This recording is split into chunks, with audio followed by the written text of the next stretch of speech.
여러분 안녕하세요. 이재우 사이언스TV의 정희성 강사입니다. 오늘은 무기화 제 4번째 시간 일산화질소와 이산화질소에 대해서 한번 알아보도록 하겠습니다. 자, 일산화질소 하면 우리 NO로 표현하고요. 이산화질소라고 하면 NO2라고 표현하는데 이 두 개의 기체 비슷해 보이긴 하지만 서로 많은 성질이 다릅니다.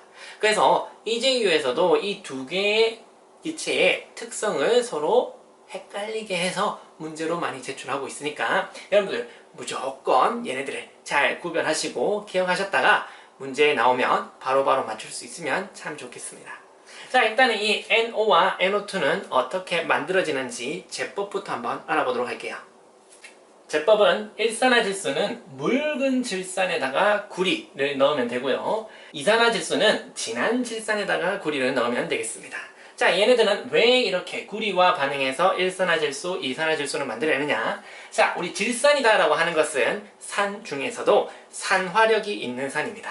구리가 수소보다 이온화 경향이 더 작은 금속이기 때문에 산에 넣는다 하더라도 반응을 하지 않을 겁니다. 하지만 이 질산이 야, 내가 너 산화시켜줄게 그러면서 강제로 산화를 시켜줍니다. 그래서 구리도 어쩔 수 없이 반응을 하게 되는데 그때 수소가 나오는 것이 아니라 묽은 질산과 구리가 만났을 때는 일산화질소, 진한 질산과 구리가 만났을 때는 이산화질소가 나온다. 즉 질산의 농도에 따라서 일산화질소냐 이산화질소냐 다른 기체가 나올 수 있다고 생각하시면 되겠습니다. 자, 그럼 얘네들은 어떻게 기억하느냐? 묽은 질산, 농도가 묽으니까 왠지 숫자가 적은 것 같죠? 숫자가 적으니까 어떻다? 산소의 수가 적다. 산소의 수가 하나인 일산화질소가 나오더라. 묽으니까 숫자가 적은 애가 나오더라. 이산화질소, 진한 질산을 넣어야 됩니다. 진한 질산이면 농도가 높다. 농도가 높으면 숫자가 많다. 숫자가 많으면 숫자가 지금 산소의 숫자가 많더라. 그래서 이산화질소가 나온다 라고 기억해 두시면 되겠습니다. 자, 그러면 여기서 질산 플러스 구리, 질산 플러스 구리이기 때문에 얘네들을 화학식으로 나타내면 얘네들은 더 복잡해집니다. 그래서 여러분들 화학식도 꼭 기억해 두시면 참 좋겠습니다. 자, 묽은 질산에 구리를 넣었다 그러면 구리와 HNO3 질산이 들어간다라고 보시면 되겠죠. 그러면 진한 질산에 구리를 넣었다 그럼 구리와 또 HNO3 질소가 들어갑니다. 그래서 화학식으로 보면 진한 질산인지 묽은 질산인지 구별할 수가 없기 때문에 얘네가 무엇이 나오는지 알 수가 없게 됩니다. 자, 그런데 여기서 무엇을 기억하느냐? 이 구리와 질산 앞에 있는 개수를 꼭 기억하셔야 되겠습니다. 자, NO, 일산화질소, 즉 묽은 질산일 때는 무엇이 나오느냐? 3, 8, 광땡이 나온다. 3과 8을 기억하셔야 되겠습니다. 자, 그럼 3, 8인데 얘 구리가 이온화되어서 이온으로 들어갈 거니까 구리는 이가 양이온이 될 거고 그러면 Cu2 플러스일 건데 그럼 여기서 마이너스 이온은 NO3 마이너스 하나밖에 없으니까 NO3가 어떻게 된다? 2개가 붙어야 되겠죠. 근데 구리 이온 자체가 3개가 있으니까 3개의 CuNO3-2가 나온다. 이렇게 생각하실 수가 있겠습니다.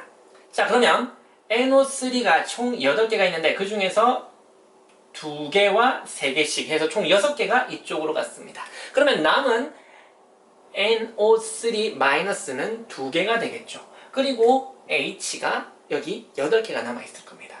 그런데 무엇이 나온다? 묽은 질산이니까 무조건 뭐가 나온다? NO가 나올 거다.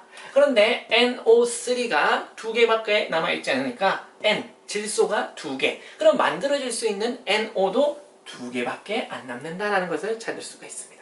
그럼 남은 것을 보시면 H 8개 남아있죠. NO3 2개에서 NO가 2개가 빠지니까 O가 4개가 남습니다. 그러면 남아있는 것을 조합을 하시면 4개의 H2O가 만들어지게 됩니다. 자, 그래서 이 일산화질소를 만들기 위해서는 3개의 구리와 8개의 HNO3가 만나야 된다. 이때 질산은 무슨 질산? 묽은 질산이다 라고 하는 것을 기억해 두셔야 되겠습니다. 자, 그러면 진한 질산을 한번 볼게요. 진한 질산은 어떻게 되었느냐? 일산화질소가 나왔죠. 일산화질소를 부러워하는 이산화질소는 어디로 이사간다?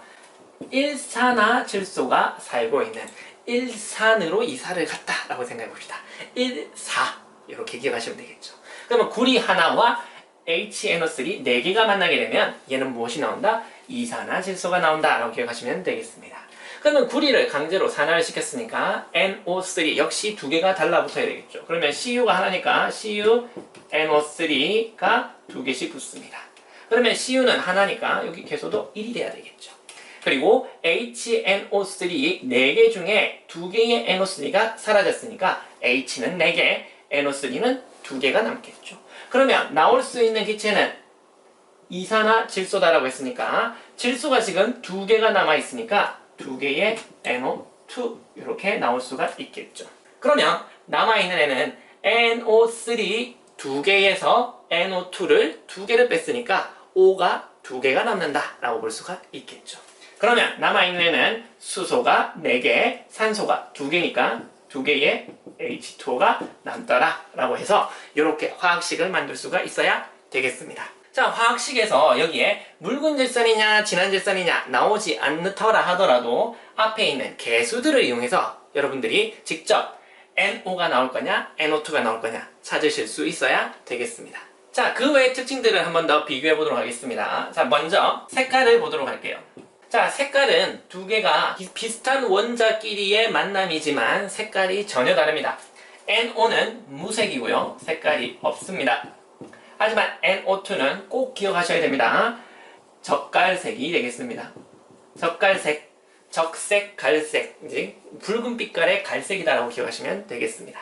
그래서 기체에 색깔이 있다라는 것을 기억하셔야 되겠습니다. 자, 그리고 NO와 NO2를 비교할 때 산화성이 있느냐 없느냐, 즉 산소와 만나서 산화를 하느냐 안 하느냐, 산소와 결합을 하느냐 안 하느냐, 그것을 보셔야 됩니다. NO는 산화를 합니다. 그래서 무엇이 되느냐, NO가 NO2로 바뀌어버리죠. 그래서 무색의 NO가 공기 중에 놔두게 되면 NO2로 변해서 적갈색으로 바뀐다라는 것을 기억하셔야 되겠습니다. 자, 그러면 NO2는 산소와 만난다 하더라도 반응이 일어나지 않습니다. 산소와 만나서 뭐 NO3가 될 것도 아니고 산소와 반응하지 않는다라고 기억하셔야 됩니다. 자, 물과 만났을 때의 반응도 조금씩 다릅니다. NO는 물에 녹지 않습니다. 하지만 NO2는요, 물에 녹아서 어떤 것이 되느냐, 물에 녹아서 HNO3가 된다, 즉 질산이 된다라고 하는 것을 기억하셔야 되겠습니다. 자, 이때 화학식을 보면 일산화질소는 공기와 만나서 이산화질소가 된다라고 했으니까 2개의 NO가 산소와 만나서 2개의 NO2가 된다, 이렇게 화학식을 쓸 수가 있겠고요. 또 이산화질소는 물과 만나서 질산이 된다라고 했으니까 그것을 화학식으로 적어보면, 자, 3개의 NO2가 H2O가 만나서 2개의 HNO3가 되고, 그리고 남은 질소가 일산화질소로 다시 나오게 된다라고 하는 것도 기억해 두시면 되겠습니다. 자, 그러면 이러한 특징들 때문에 이 NO와 NO2는 서로 포집하는 방법, 즉 기체를 모으는 방법이 조금씩 다릅니다. 일산화질소는 산소와 반응하기 때문에 공기 중에 내놓으면 안 되겠죠. 그리고 물에 녹지 않기 때문에 물속에 넣어도 됩니다. 그렇기 때문에 얘는 수상취환을 하면 됩니다. 공기와 만나면 반응을 하기 때문에 산소와 접하는 상방취환이나 하방취환을 하시면 안 되겠죠. 물에 녹지 않기 때문에 물속에 집어넣어도 되니까 수상취환을 해야 된다, 기억하셔야 되겠고요. 자, 이산화질소는요, 공기와 반응하지는 않지만 물과 반응하기 때문에 물속에 넣으면 안 됩니다. 그러면 수상취환은 안 되겠죠. 그럼 공기 중에 내놓기 때문에 상방이냐 하방이냐를 따져야 되겠습니다. 그러면 이 이산화질소의 분자량을 계산해 보시면 공기의 평균 분자량이 29인데 일산화질소는 N이 14, O가 16인데 2개 있으니까 32 계산하시면 46이 되겠네요. 그러면 공기의 평균 분자량보다 훨씬 크기 때문에 공기 중에서 가라앉을 거다. 그렇기 때문에 얘는 하방취환을 해야 된다라고 하는 것을 기억하셔야 되겠습니다. 자, 그래서 이 NO와 NO2의 특징들을 정확히 이해하고 어떤 특징을 가지고 있는지 구별하실 수 있어야 되겠습니다. 예를 들어서 NO가 물에 녹느냐 안 녹느냐, NO2가 산소와 반응하느냐 안 하느냐, 이렇게 정확히 판단하실 수 있어야 되겠습니다. 자, 오늘의 내용은 여기까지고요. 조금이라도 질문이 있으시면 아래의 주소로 얼마든지 연락 주시길 바라겠습니다. 자, 앞으로도 여러분께 큰 도움이 되는 이런 EJ 사이언스 내용으로 많이 이끌어 가도록 하겠습니다. 자, 영상이 조금 늦더라도 많은 이해 바랄게요. 선생님 요즘에 너무 바빠서 조금씩 영상이 좀 늦어지고 있는데, 네, 그래도 많은 응원과 그리고 많은 홍보 그리고 좋아요, 구독 눌러주시기 바라겠습니다. 자, 그럼 우리는 다음에 다시 만나기로 해요. 여러분 날씨 더운데 공부 열심히 하시길 바래요. 그럼 안녕.